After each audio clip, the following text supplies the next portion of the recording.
Kita mulai saja ya. Bismillahirrahmanirrahim. Assalamualaikum warahmatullahi wabarakatuh. Waalaikumsalam warahmatullahi wabarakatuh. Kedengaran jelas nggak suara Bapaknya? Kedengeran. Alhamdulillah ya. Alhamdulillah pada kesempatan kali ini kita masih bisa bertemu lagi ya dalam pembelajaran fisika. Meskipun pada kesempatan kali ini kita lakukan secara daring ya. Mudah-mudahan meskipun dilakukan secara daring, tapi kalian tetap semangat ya, tetap fokus untuk bisa mengikuti KBM Fisika ini sampai nanti beres ya. Oh ya, Bapak mengingatkan biasa sebelum dimulai, karena kita masih dalam keadaan pandemi juga ya. Nanti kalau misalnya kalian mau pergi keluar rumah atau kemanapun, tetap untuk selalu menjaga protokol kesehatan ya, demi keamanan kita semua. Oke, untuk mengabsen, Bapak sudah siapkan linknya di Gmeet ya, di Google Form. Ini Bapak kirimkan linknya di chat. Kalian tinggal isi saja ya. Untuk seperti biasa ya, daftar hadir. Sebelum kita belajar, kalau baiknya kita awali dulu dengan berdoa. Berdoa kita lakukan sesuai dengan kepercayaan masing-masing. Nah, bagi yang Muslim bisa berdoa. Nah, ini Bapak tampilkan doanya ya. Untuk berdoa bisa kita mulai dari sekarang. Oke, berdoa sudah selesai ya. Nah, jangan lupa supaya yang kita pelajari ini lebih meresap di hati kita ya, maka kita siapkan hati yang ikhlas ya, agar ilmu yang kita pelajari hari ini penuh dengan keberkahan dan kalian juga mudah untuk memahaminya. Oke, sudah siap semuanya? Sudah, Pak. Nah, Sudah, oke, Pak. kalau sudah siap, kita mulai ya. Nah, di sini Bapak punya ini. Kelihatan, Pak. Nah, ada apa ini? Lampu ya. Iya. Kemudian di sini ada kabel. Kemudian di sini ada sebuah baterai. Kira-kira menurut kalian bagaimana caranya supaya lampu ini dapat menyala? Coba. Dihubungkan, Pak. Nah, siapa itu barusan? Bapak nggak bisa melihat nih. Gatvan, Pak. Oh, Gatvan. Coba ya. Hubungkannya gimana, Gatvan? Menghubungkan hati. Lihat nggak apa yang terjadi pada lampu? Lampunya menyala. Nah, Menyala, lampunya Pak. menjadi menyala ya. Nah, mengapa lampu ini bisa menyala yang awalnya tidak menyala? Kenapa menjadi bisa menyala? Ada yang tahu nggak? Karena ada daya dari baterai, Pak. Nah, tadi karena ada daya dari baterai. Coba ada yang lain nggak? Ada aliran listrik, Pak. Nah, ada aliran non? Aliran Listrik. perasaan. Ada aliran listrik ya. Ada aliran listrik. Nah, jadi mengapa lampu ini menyala? Ya, tadi karena ada aliran listrik ya. Tadi dari mana aliran listriknya? Tadi siapa yang mengatakan tadi ada daya dari baterai gitu ya. Baterai. Oke, kita tampung dulu ya. Nah, kalau misalnya kabelnya kita putus, kalau Bapak lepaskan atau putuskan, kira-kira apa yang terjadi? Nah, kemudian bagaimana kalau baterainya misalnya Bapak tambah jadi ada 2? Nah, seperti ini nih, jadi ada 2 baterai. Kira-kira prediksi kalian apa yang akan terjadi? Arus listriknya semakin besar, Nyala lampunya kira-kira bagaimana? lebih terang. Bakal terang banget. Nah, nyala terusnya mungkin bisa jadi lebih terang. Tapi kita katakan mungkin dulu ya, karena kan kita belum tahu. Jadi kita akan cari tahu bagaimana hubungan beda potensial ya pada baterai dengan kuat arus yang mengalir pada kita lanjut ya. Nah, jadi seperti yang kalian tadi ketahui bahwa dalam kehidupan sehari-hari ini kan kita sudah tidak asing lagi dengan peralatan elektronik ya. Jadi juga kita melakukan kegiatan Zoom seperti ini. Ini ada HP, lampu, TV, dan lain-lain.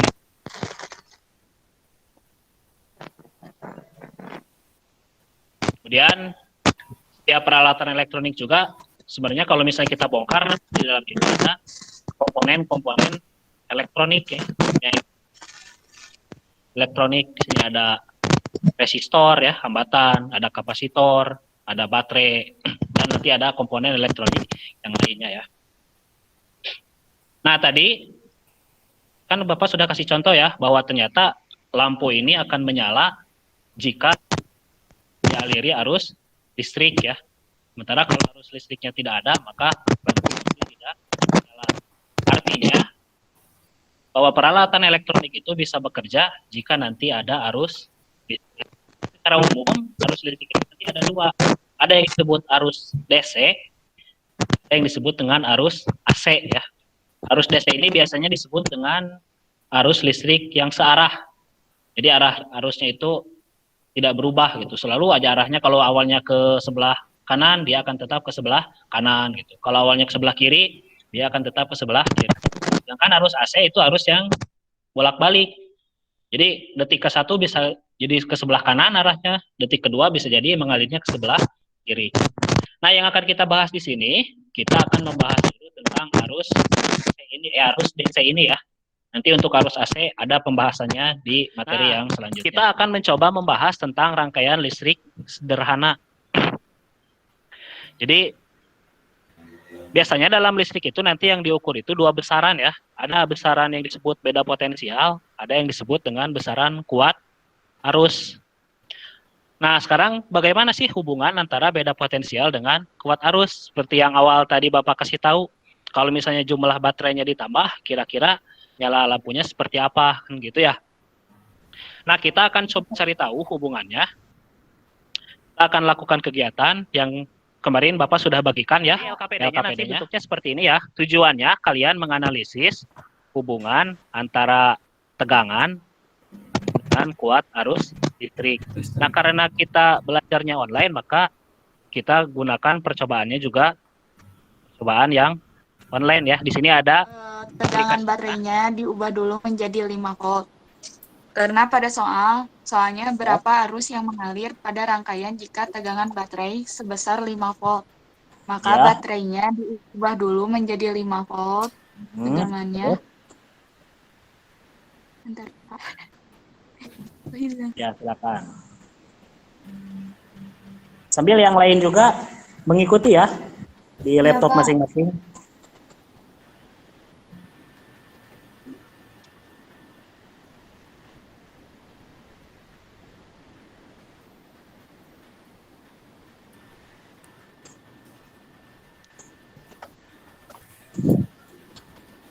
Sudah diubah menjadi 5 volt.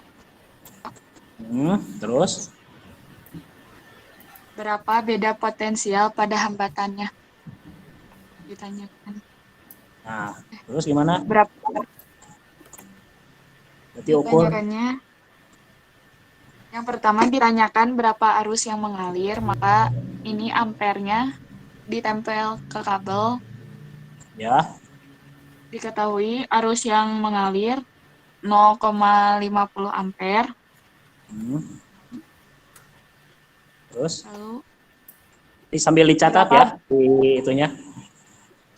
Di LKPD-nya. Lalu pertanyaan keduanya, berapa beda potensial pada hambatan? Nah, berapa beda potensialnya? Coba diukurkan itunya jaringnya. Ada angkanya? Volt dinaikkan ke 9 volt, Ya. maka arusnya Tegangannya? 9 volt. Di grafik ini nanti kalian hitung kemiringan ini ya. Itu tinggal pakai persamaan V dibagi dengan I. Jadi sisi tegak yang ini itu kan I-nya dibagi dengan yang mendatar itu adalah I. Kemudian karena grafiknya linier, kalau linier itu mau di titik manapun sepanjang garis ini pasti nilainya akan tetap, tidak akan berubah hasil perbandingannya ya. Maka kemiringan grafik ini karena linier kita nyatakan dengan sebuah konstanta saja K misalnya ya. Nah, K ini kalau dalam rangkaian itu nanti menunjukkan nilai hambatannya. Jadi kemiringan grafik dalam grafik V dan I ini itu menunjukkan besar nilai hambatan. Maka nanti kita peroleh hasil akhirnya persamaan seperti ini ya. V sama dengan I dikali dengan ada sebuah baterai 1,5 volt dihubungkan dengan lampu menggunakan kabel yang hambatannya dapat diabaikan. Jika arus yang mengalir pada rangkaian sebesar 0,1 mA, maka berapa besar hambatan lampu? Nah, kita bisa hitung pakai persamaan yang tadi ya. Dihitung seperti ini, nanti kita peroleh hasil R-nya itu adalah 1,5 kali 10 pangkat 4 Hukum ohm ini teh selalu ada pada soal tentang listrik, atau ada di mana nanti suatu keadaan dia emang nggak digunain hukum ohm ini, Pak?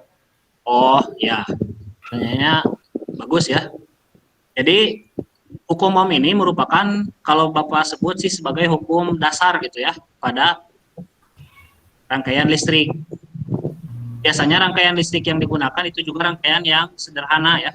Jadi sederhana itu terdiri dari satu sumber tegangan, kayak ini misalnya satu sumber baterai. Kemudian di sini ada satu hambatan atau lampu di sini ya.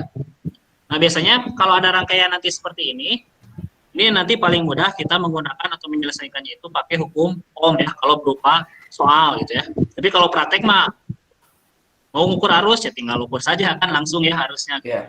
Jadi memang biasanya suka ada. Nah, biasanya digunakannya juga dalam rangkaian yang sederhana. Kesimpulannya untuk pembelajaran hari ini, ternyata arus listrik itu merupakan banyaknya muatan listrik yang mengalir setiap waktu ya. Kemudian besarnya arus listrik nanti dinyatakan dengan kuat arus listrik. Kemudian kuat arus listrik yang mengalir dalam rangkaian itu nanti sebanding dengan beda potensial yang diberikan ya. Ini yang disebut dengan hukum ohm. Kemudian persamaannya V sama dengan I dikali dengan komponen yang disebut dengan hambatan ya. Nah, sampai sini dulu. Ada yang mau tanyakan dulu? Bambang mungkin, atau Nandia, Syahira, Afrina, Yusti, Farik, Fitra. Belum kita akhiri pertemuan hari ini. Bapak izin tanya, Ya, silakan. ini kan di LKPD yang terakhir, yang berapa Alhamdulillah. nilai Mudah-mudahan meskipun tadi di tengahnya ada sedikit trouble ya, tapi tidak mengurangi keseriusan kita ya dalam melaksanakan kegiatan KBM hari ini. Untuk materi pertemuan selanjutnya, ini kan kita sudah menyinggung-nyinggung istilah hambatan ya. Nah, nanti kita pertemuan selanjutnya akan membahas tentang hambatan ya. Mulai dari apa itu hambatan, bagaimana cara memasang hambatan seperti itu ya. Nah, kita akan bahas pada pertemuan selanjutnya.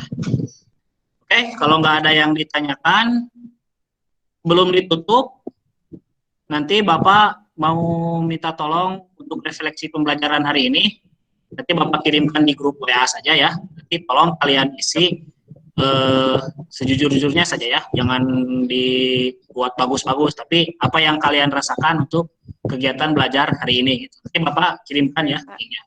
Ya. Oke, baik. ada lagi Bapak ucapkan terima kasih ya atas perhatiannya dari awal sampai akhir. Sampai jumpa lagi di pertemuan yang akan datang. Insya Allah nanti kita akan membahas tentang rangkaian hambatan ya. Kalau tidak ada, kita tutup dengan bacaan hamdalah bersama-sama ya. Alhamdulillahirrabbilalamin. Bapak ingatkan sekali lagi, jaga kesehatan, jaga protokol kesehatan. Kalau kalian mau keluar, tetap patuhi protokol kesehatan yang ada ya. Siap, Pak. Salam sehat untuk semuanya. Sampai jumpa lagi. Assalamualaikum warahmatullahi wabarakatuh.